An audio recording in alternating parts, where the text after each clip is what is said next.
বাসা ছাড়া এসব ভাবতে হবে না। এত কিছু চিন্তা করার সময় পাই নাই তন্ময়। আমাকে এত কষ্ট না করে পারলে হেল্প কর। যে কি করব এটাই বুঝতেছি না। নিজের বাসায় নেওয়া ছাড়া আসলে আর কোনো উপায় দেখতেছি না।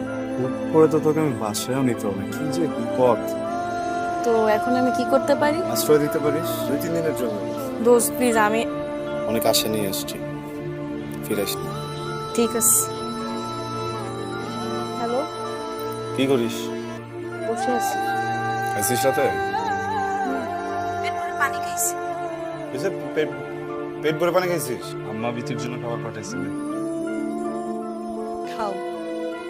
আস্তে করে একটু ব্যাংকে যাস, তোর মার কাছে চেক দিয়ে গেছি, টাকা তুলে নিয়ে আসিস। আর তোর মার কি কি লাগবে শুনে নিস। এখন চল। কই?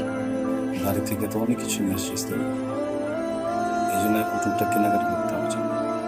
লাগবে না।